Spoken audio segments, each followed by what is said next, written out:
चलिए, so last हमने बच्चों सॉल्व किया था अपना composition topics covered in consumer protection act. Solve किया था मतलब पढ़ाया था। So here I told everybody meaning की कंज्यूमर कौन होता है। Any person who buys anything from the seller provided he has paid necessary sufficient amount of money. Consideration के दो मतलब होते हैं in English. Consideration means anything in return. I repeat, consideration means anything in return. Whereas जब हम law की बात करते हैं तो कंसिडरेशन का मतलब होता है समथिंग विच इज वैल्यूएबल। तो आप किसी से 50,000 के गुड्स खरीद के उसको 2,000 रुपए दे दें और बोले कंसिडरेशन तो मैंने दिया, I gave you something in return, ये अंग्रेजी वाला कंसिडरेशन है। कानून वाला कंसिडरेशन ये नहीं होता। There it means anything that has value. Logic समझ में आ गया? तो इसे चीटिंग बोलेंगे, इसे बाइंग नहीं बोलेंगे। खोपड़े में बात गई सबके? तो फिर से सुन लीजिए। मान लीजिए कि भाई 5,000 रुपए का शॉपकीपर के पास कोई प्रोडक्ट है और आपने बहला फुसला के उसको 200 रुपए में खरीद लिया। ऑब्वियस सी बात है उसकी बेचारी की कॉस्ट भी नहीं कवर अप हो रही है, तो क्या आप इसे कंसिडरेशन बोलेंगे? इंग्लिश में yes, but in the language of business, in the language of law it is cheating. ये नहीं माना जाएगा कंसिडरेशन, क्योंकि कंसिडरेशन का लीगल मीनिंग होता है something which has sufficient value, that is known as consideration. खोपड़े में बात गई? खोपड़े में बात गई है? तो कंज्यूमर शब्द का ये मतलब सबको समझ में आ गया।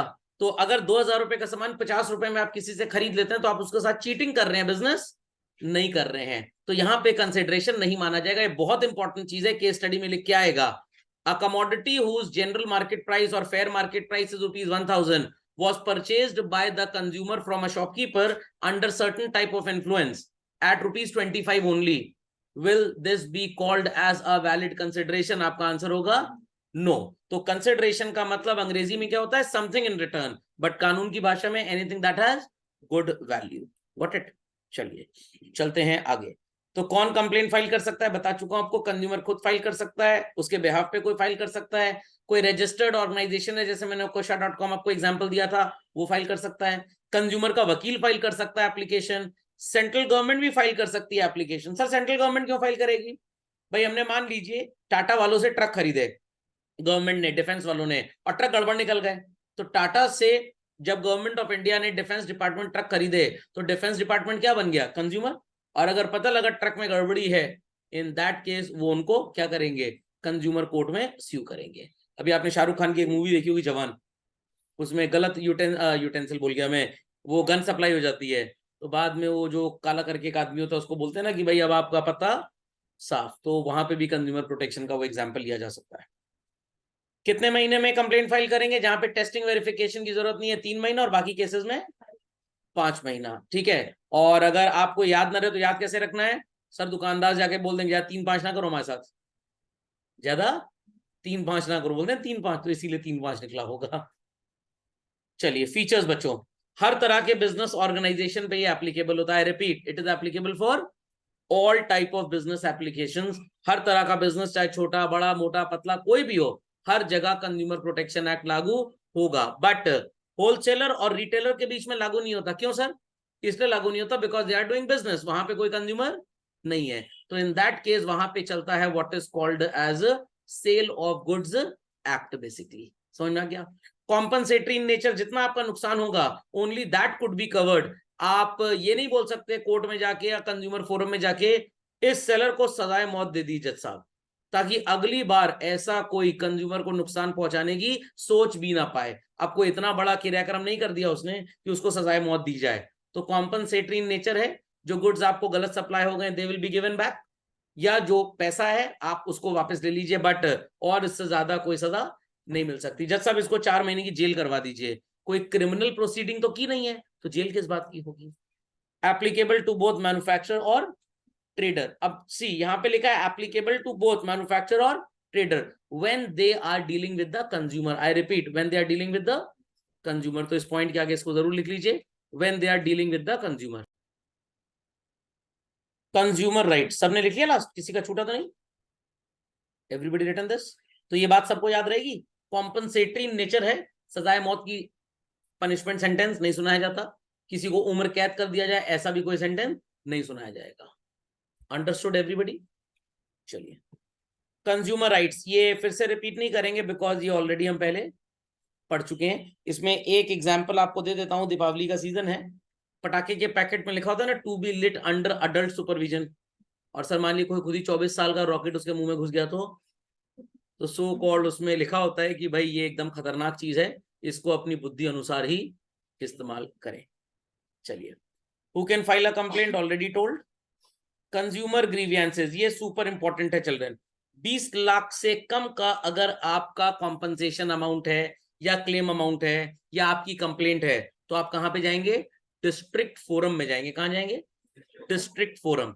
और अगर 20 लाख से ऊपर है बट 1 करोड़ से कम, तो कहां जाएंगे?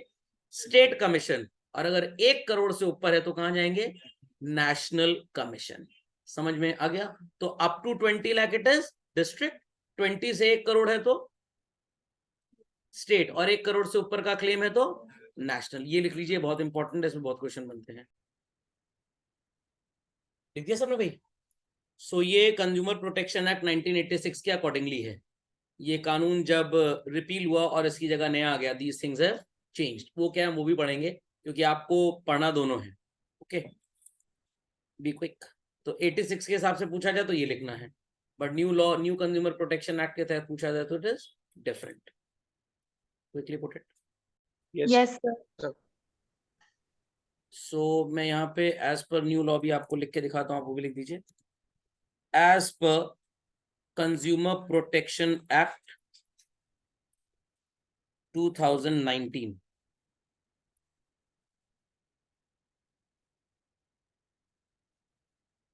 I repeat children, as per CPA 2019,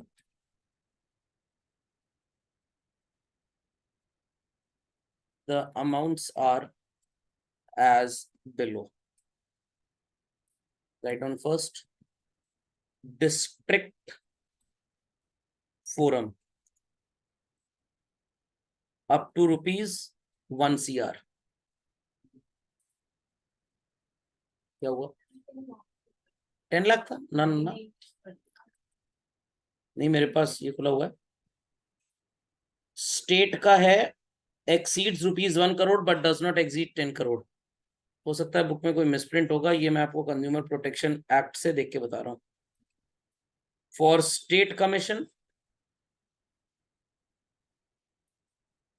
अब ये मत सोचिएगा स्टेट इस पे कमीशन खाएगा।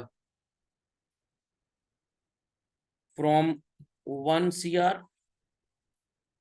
अप टू 10 CR, 1 करोड़ से 10 करोड़ तक।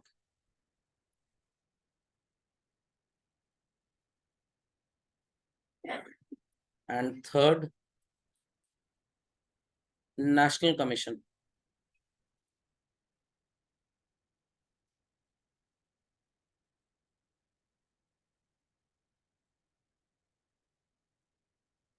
above ₹10 crores.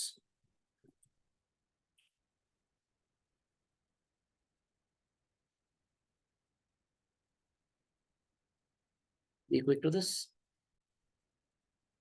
बातें क्लियर हो गई? 2019 CPA क्या बोलता है और 1986 क्या बोल रहा था? कंफर्म? चलो, अब क्वेश्चन ये भी उठ सकता है कि सर ये इतना ज्यादा है क्यों? भाई इतना ज्यादा इसलिए है कि वो बना था 1986 में, तब 20 लाख रुपए बहुत बड़ी चीज थी। अब 20 लाख रुपए कोई बड़ी चीज नहीं है। 86 मतलब जब मेरी उम्र 6 साल थी, मैगी का पैकेट कितने का आता था? मुश्किल से ₹1 का। आज कितने का आता है? ₹14 का। तो 14 टाइम्स। तो इन माय ओपिनियन तो 20 लाख को 14 से मल्टीप्लाई कर लीजिए, ये 3-4 करोड़ रुपए कम से कम होना चाहिए। बट खैर, इतना ज्यादा परेशान नहीं किया जा रहा बिजनेसमैन को। सो ये बात सबको समझ में आ गई? तो मान लीजिए आपका कॉम्पनसेशन 1 करोड़ से ऊपर का है। आई रिपीट, 1 करोड़ से ऊपर का है। तो पुरानी पीपीटी पे जाते हैं। डिस्ट्रिक्ट फोरम में कहां से कहां तक था? पहले 20 लाख से 1 करोड़। अब कितना हो गया है? 1 करोड़ से कम। डिस्ट्रिक्ट में 1 करोड़ से कम।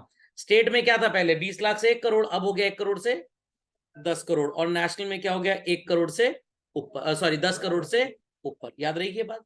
अब मान लीजिए कि अगर आपका कॉम्पनसेशन अमाउंट, आई रिपीट ध्यान से सुनिएगा, कॉम्पनसेशन अमाउंट 20 लाख से ऊपर का है, 20 लाख से ऊपर का है, तो पहले 20 लाख तक के क्लेम कहां जाते थे? डिस्ट्रिक्ट फोरम में। 1 करोड़ से ऊपर के कहां जाते थे? State.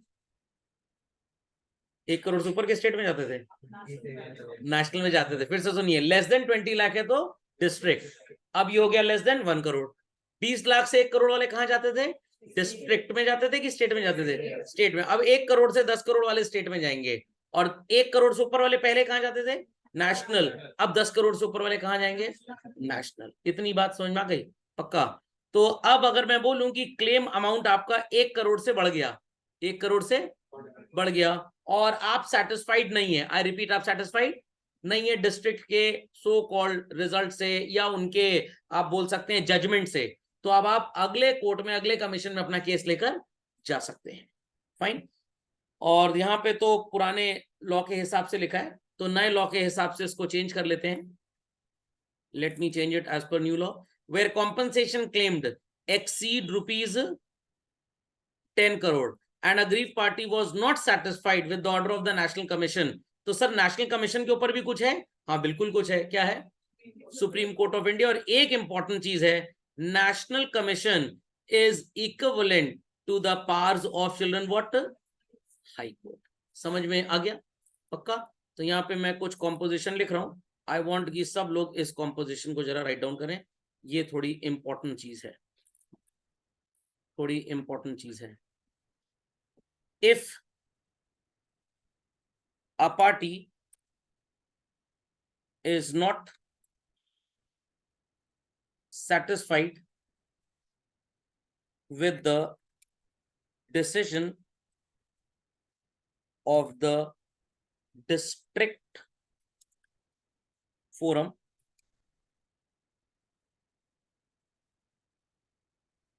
it can move to state commission,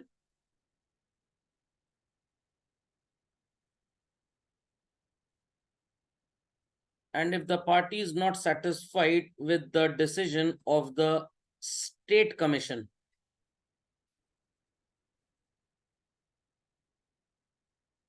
it can move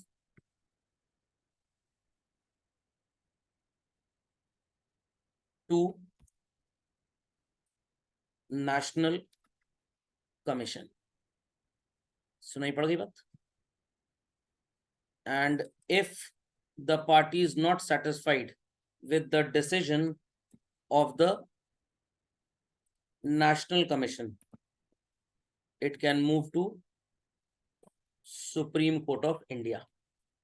तो ये बात सबको क्लियर हो गई कि ये जो नेशनल कमीशन है it is equivalent to high court. तो जो स्टेट कमीशन हुआ बच्चों, वो किसके इक्विवेलेंट हो गया?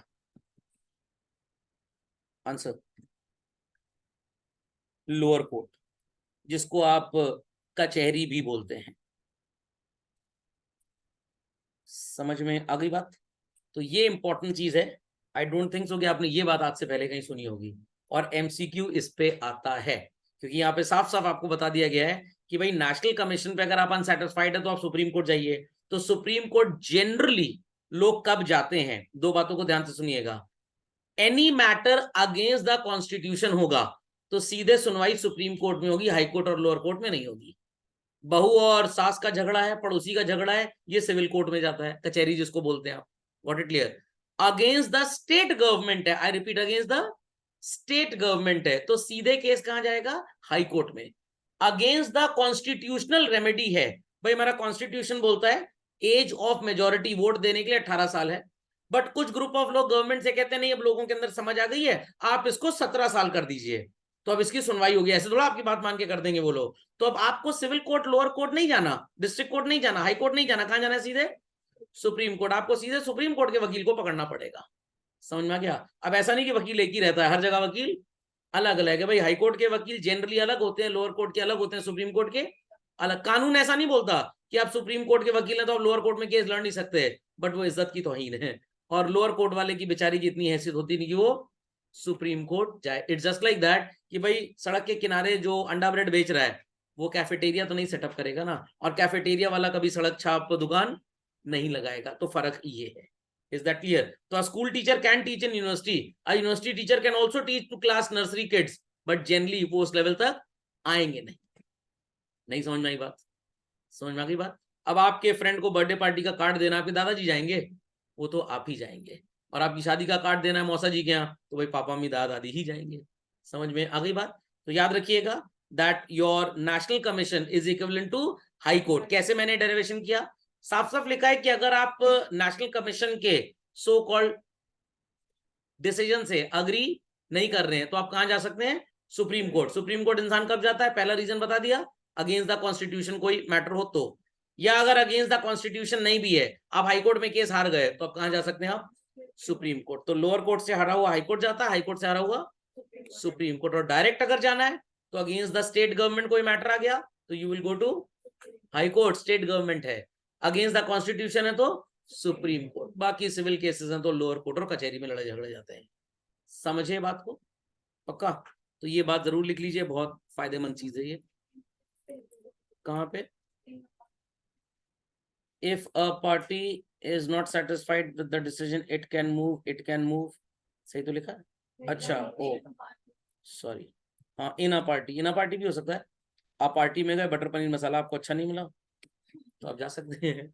चलिए, समझ में आ गया? हाँ भाई, लिख लिया सबने? If a party in a party, समझ गए सब लोग? पक्का? चलिए, तो कंज्यूमर प्रोटेक्शन तो बड़ा आसान था, बट ये सब चीजें हैं जहां पे आप फंस जाते हैं बेसिकली. तो डेरिवेशन इज अंडरस्टूड वेल. तो नेशनल कमीशन की हैसियत किसके बराबर है? High court. और स्टेट कमीशन की लोअर कोर्ट, जिसे आप डिस्ट्रिक्ट कोर्ट भी बोलते हैं. लिख दीजिए यहाँ पे, lower court oblique district court. और सर उसके नीचे जो डिस्ट्रिक्ट कमीशन है वो, उसकी कोई हैसियत ही नहीं है. उसको पुलिस थाना समझ लीजिएगा, लोकल लेवल पर. अंडरस्टैंडिंग पुलिस वही समझा फिरा के कहती भैया अपने घर जाओ, ना हमको परेशान करो ना खुद परेशान. नंचलन, बी क्विक. चलिए, सो रिलीफ अवेलेबल किस किस तरह का रिलीफ होता है भैया? अगर डिफेक्टिव सामान आ गया तो सामान वापस होगा. नहीं, हमें पूरा पैसा दो, हमको नहीं चाहिए सामान. आपके कहने से नहीं चलेगा. If it is defective you will get the defect remove. But अगर डिफेक्ट रिमूव करने का तरीका बस यही है that defective part could be replaced with the new part. Sir जैसे मान लीजिए आपने बैटरी खरीदी, बैटरी का एक सेल खराब हो गया, तो वो रिपेयर तो हो सकता है बट उसकी गारंटी नहीं कि रिपेयर होने के बाद चलेगा कि नहीं चलेगा. And it's a new battery, तो यहाँ पे फिर रिप्लेसमेंट होगा, यहाँ पे रिपेयरिंग नहीं होगी. इन्वर्टर आपने परचेज किया, उसके अंदर का ट्रांसफार्मर खराब हो गया, रिले खराब हो गया, और यहाँ पे उस पार्ट को रिप्लेस करके वो एकदम ओरिजिनल कंडीशन में आ जाएगा, तो यहाँ पे आपको रिपेयरिंग मिलेगी, यहाँ रिप्लेसमेंट नहीं मिलेगा. Fundamental logic is clear? पक्का? और अगर दोनों ही चीजें पॉसिबल नहीं है then what would happen? Refund of the price paid. I repeat, refund of the price paid. Sir मान लीजिए हमने तो केस कर दिया 2 महीने के अंदर ही, बट हमको कोर्ट में इतना ज्यादा जाना पड़ा, तारीख पे तारीख सनी देओल की तरह, और 4 साल लग गए हमें कोर्ट का डिसीजन सुनने में. तो यहाँ पे जज साहब के अंदर भी अकल होती है, एंड ही वुड सिंपली से कि भाई 4 साल पुराना केस हो गया, उस समय की प्राइस आज के इन्फ्लेशन के हिसाब से बहुत ज्यादा है. तो इंडिया में जिस भी बैंक का रेट ऑफ इंटरेस्ट हाईएस्ट होगा, आई रिपीट, लेंडिंग पे, डिपॉजिट पे नहीं, किस पे? लेंडिंग पे, जज साहब ऑर्डर कर देंगे उतना रेट ऑफ इंटरेस्ट ऐड करके the consumers money should be refunded back. तो मान लीजिए कि एसबीआई चार्ज कर रहा है 14% इंटरेस्ट होम लोन पे या पर्सनल लोन पे, और आईसीआईसीआई चार्ज कर रहा है 12%, तो हाईएस्ट रेट कितना हो गया? 14%. Got it clear? तो जज साहब बोलेंगे this amount plus 14% interest from the date the complaint was filed till today. इतना पैसा 30 डेज के अंदर shopkeeper, the businessman should give to the consumer. खोपड़े में बात गई? हाँ. और अगर 2-4 महीने में निपट गया तो कोई प्रॉब्लम की बात नहीं है. तो विद इन 1 ईयर जज साहब इंटरेस्ट अटैच नहीं करेंगे, क्योंकि 1 ईयर में उतना ज्यादा इन्फ्लेशन का इफेक्ट नहीं आएगा. बट आफ्टर 1 ईयर 2, 3, 4 में इंटरेस्ट वुड बी एडेड. तो इसमें रूल तो यही चलता है कि जो भी सबसे बड़ा गवर्नमेंट बैंक है इंडिया में, दैट इज एसबीआई, जो एसबीआई का रेट ऑफ इंटरेस्ट होगा उसी को जज साहब अलाउ कर देंगे. अब बाकी जज हैं, वो कहने को 200% इंटरेस्ट जोड़ दें, बट ये तो एक्सप्लॉयटेशन टू द शॉपकीपर हो जाएगा, बिजनेसमैन हो जाएगा, तो ये नहीं करेंगे. समझ गए? समझ गए? इन तीनों बातों को झटपट लिख लें लोग. Is that understood? पक्का? कंफर्म? तो यहाँ पे भी आपको ये बात याद रखनी है, if the decision of the district, state, national commission gets delayed, and what could be the amount of penalty? तो it could be the price plus necessary amount of interest. और यहाँ पे अगर आपका वकील अच्छा है तो और भी पैसा आपको दिलवाएगा. कैसे भाई? शॉपकीपर की बदमाशी की वजह से कंज्यूमर को झेलना पड़ रहा है, इसीलिए उसको वकील भी करना पड़ रहा है. तो वकील साहब कहेंगे आप एक और चीज स्यू करिए शॉपकीपर के ऊपर, जो लीगल चार्जेस खर्च हुए मेरे को उसका भी कॉम्पनसेशन दिलवाया जाए। तो जब आप ग्रेजुएशन फर्स्ट ईयर में सेल ऑफ गुड्स एक्ट पढ़ेंगे तो आप 3 चीजों का क्लेम कर सकते हैं बच्चों। पहली चीज price of the goods, I repeat price of the goods. दूसरी चीज इंटरेस्ट, और तीसरी चीज लीगल चार्जेस। समझ में आ गया सर? और इसके अलावा अब वकील कहेगा कोई कागज वागज बनवा लो कि भाई मेरा मेंटल हैरेसमेंट हुआ है, मेरे को 15 दिन इसके लिए मेंटल असाइलम में रहना पड़ा, ये मत बनवा लीजिएगा, क्योंकि पागलों के खिलाफ और पागल किसी के ऊपर केस नहीं कर सकता। तो ये लिखवा सकते हैं साइकेट्रिस्ट को विजिट करना पड़ा, और साइकेट्रिस्ट की 1000 रुपये फीस थी, समझ में आ गया, और मैंने 40 बार साइकेट्रिस्ट को विजिट किया है, तो 40,000 इसकी फीस मेरे को दी जाए, प्लस जो दवाई है वो, और 2 लाख रुपए मानसिक उत्पीड़न हुआ है मेरा, मेरे को ये भी दिया जाए। तो वकील अगर ठीक ठाक है तो समझ लीजिए कि फिर तो शॉपकीपर को, बिजनेसमैन को एक शादी और करके दहेज लेना पड़ेगा आपको मुआवजा देने के लिए। तो वकील आपका अच्छा होना चाहिए। बाकी शाहरुख खान जी को तो आप जानते ही हैं, बेटा बच गया उनका अच्छे वकील की वजह से। रीजनेबल अमाउंट ऑफ कॉम्पनसेशन, और उसके बाद कोर्ट यहां रुकेगी नहीं। अगर goods risky to the life of the society और ह्यूमन बींग्स हैं तो कोर्ट बोलेगा इन गुड्स का प्रोडक्शन तुरंत स्टॉप कर दिया जाए। और अगर आपने गुड्स का प्रोडक्शन स्टॉप नहीं किया तो हम फर्दर आपका लाइसेंस कैंसिल कर देंगे, आपको और पेनलाइज करेंगे। फिर कोर्ट की बात ना मानने के केस में कंटेम्प्ट ऑफ कोर्ट का एक केस लगेगा सेलर के ऊपर। तो सेलर बच नहीं सकता अगर एक बार आपने उसको ठीक से कोर्ट में घसीट लिया तो।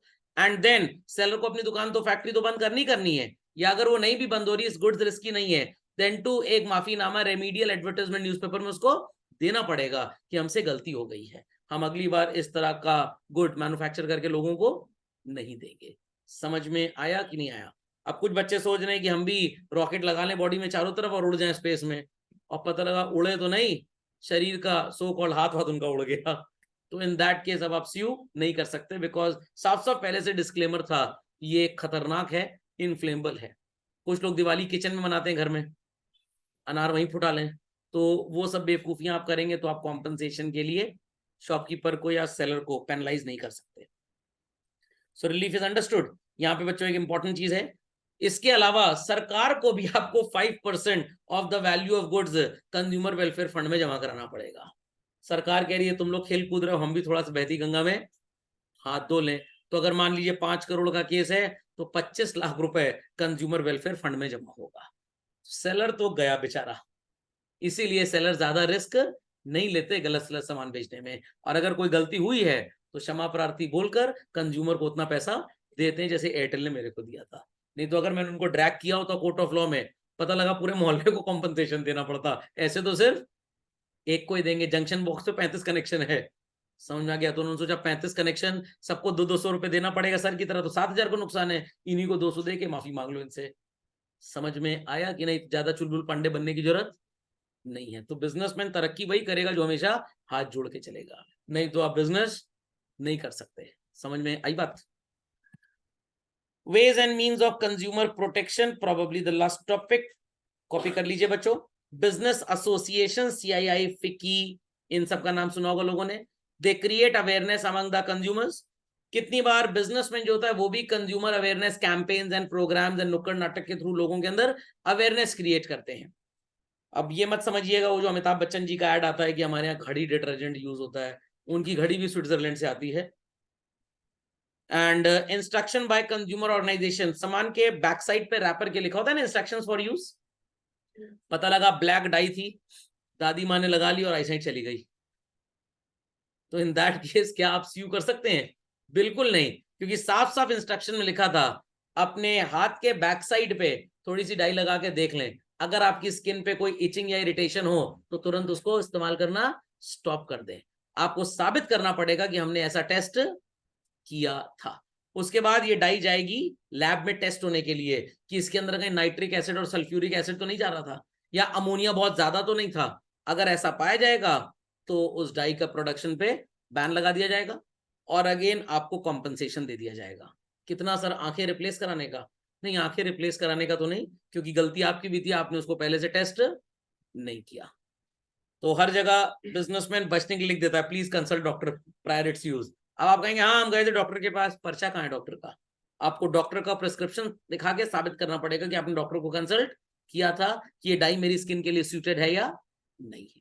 समझ में आई बात कि नहीं आई? और आपने सुना होगा कभी कभी डाई पे लिखा होता है अमोनिया फ्री। ये सबसे बड़ा झूठ होता है, अमोनिया फ्री डाई हो ही नहीं सकती। जब तक अमोनिया नहीं होगा तब तक कलर कहां से आएगा? बट अमोनिया के ट्रेसेस बहुत कम होते हैं, नेग्लिजिबल होते हैं। जितना गवर्नमेंट ने बोला हुआ है उससे बहुत कम परसेंटेज यूज होगा।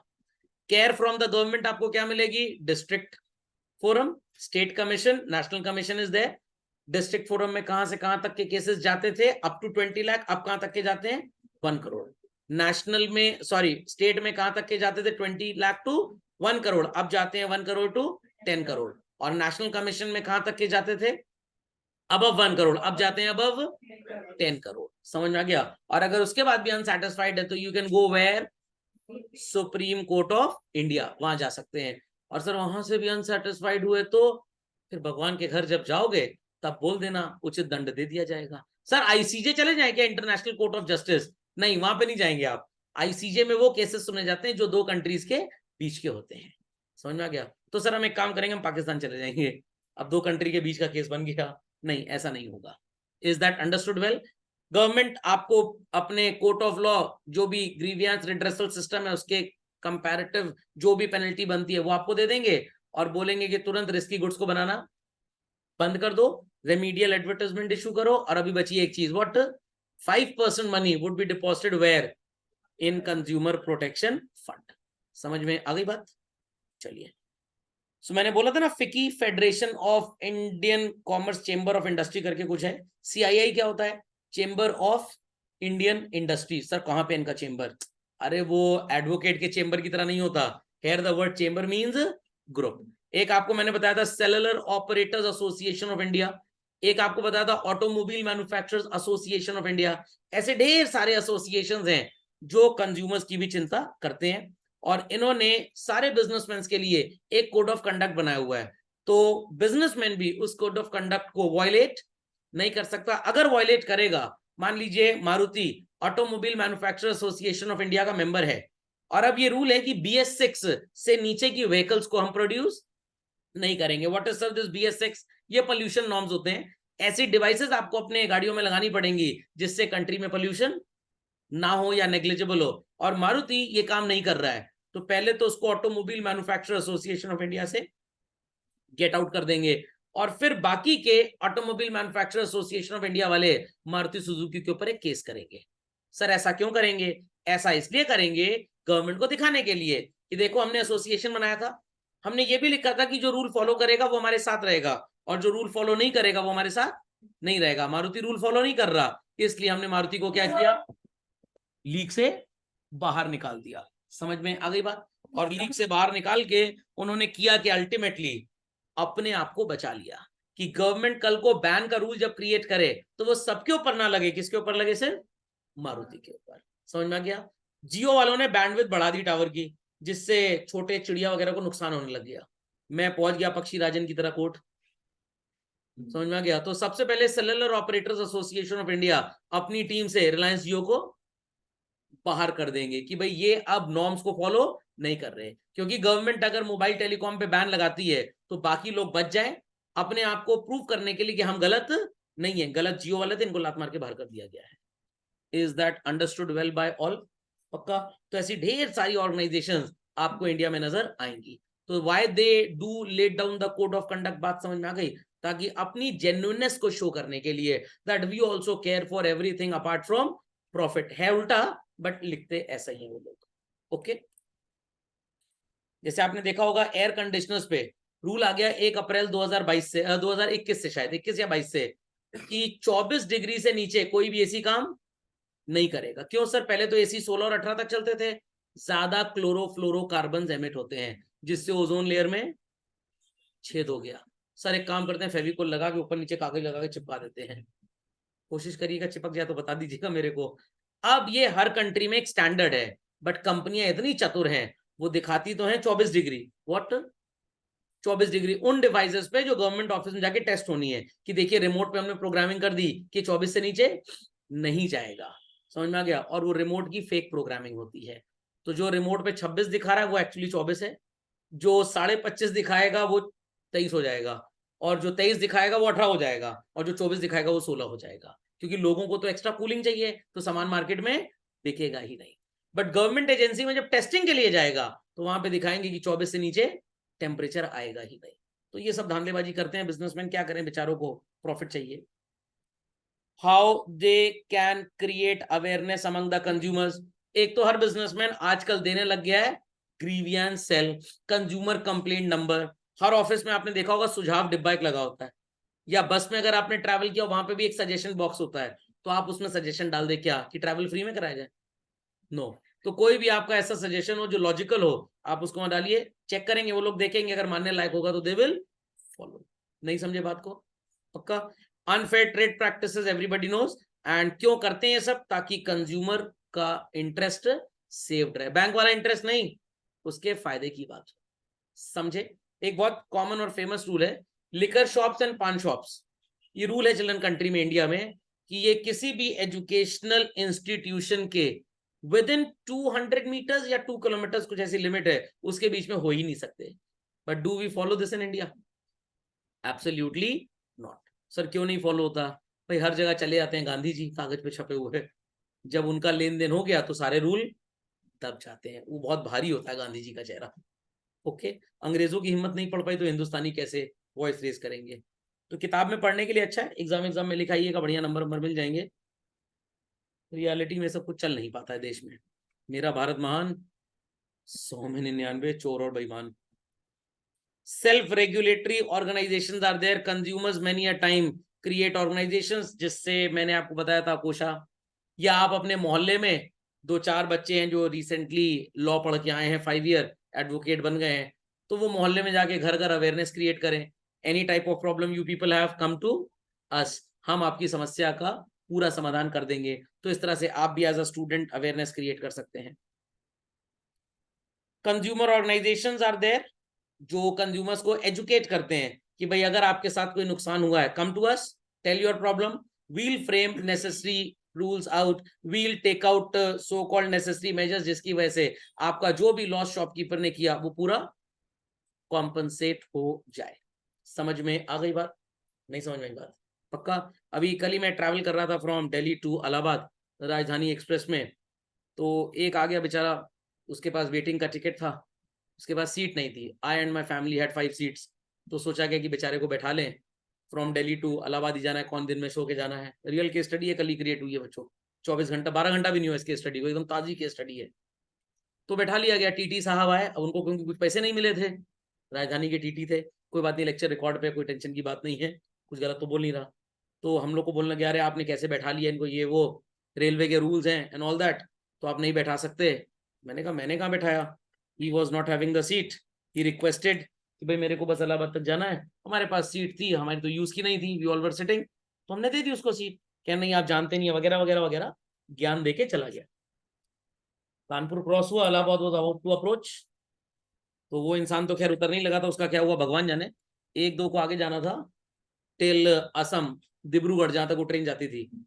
आ गया हमारी सीट पे, बढ़िया बैग वैग रख के चादर बिछा बैठ गया, लेटने लगे। मैं कहा कह रहा टीटी साहब ने बोला है सीट खाली। मैंने खाली कहा, I am the so called person to whom the seat is allocated, मेरा तो इलाहाबाद तक का रिजर्वेशन है, आप उसके बाद ही राइटफुल ओनर है आने के लिए। कह रहा वो तो कह रहे थे खाली पड़ा, मैं बुला लो जरा। फिर वो तो नहीं आया, अटेंडेंट आ गया। मैंने कहा कितने पैसे मिले? कह रहा क्या कहना क्या चाह रहे हैं आप? मैंने कहा how much money did you receive? My sister was sitting with me, कह रही हिंदी बोलो, अंग्रेजी ना समझ पाएगा ये। मैं भैया कितना पैसा मिला? कह रहा अरे आप ऐसी बात कर रहे हैं। मैंने कहा हमको तो टीटी साहब ज्ञान देके गए थे। अब कहाँ गया ज्ञान? और उनको ये ज्ञान देके गए थे कि आपका तो वेटिंग टिकट है, कैंसिल हो जाता है ट्रेन डिपार्ट होने से 1 घंटे पहले, पैसा आपको वापस मिल गया होगा। तो टीटी साहब तो आए नहीं, अटेंडेंट जवाब दे नहीं पाया, तो वो इंसान घबरा गया। मेरे कह रहे सर मैं डॉक्टर में, नहीं आप बैठिए आराम से, मैं आपको तो कुछ बोल ही रहा हूँ, भाई हमारी एक्स्ट्रा सीट है, बैठ जाओ, कोई ऐसी बात नहीं है, ट्रेन से बाहर थोड़ा फेंकेंगे तुमको। मैंने बोला पैसा कितना दिए? कह रहा 1800 की टिकट थी, 4000 रुपये टीटी ने लिया है। मैंने कहा टीटी जरा मैं भी 1000 रुपये ले लूं कम से कम। आया ही नहीं वो टीटी, और दे गया तो मैं पार्टी देता आज सब आप लोग को। तो ये हैं हिंदुस्तान के लोग बच्चों, मौका मिलता है कोई नहीं छोड़ता।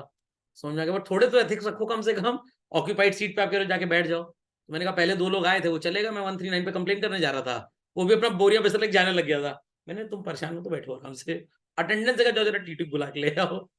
तो कानपुर टू इलाहाबाद टीटी आया नहीं मेरे से मिलने, जो पहले बड़ा ज्ञान देके गया था।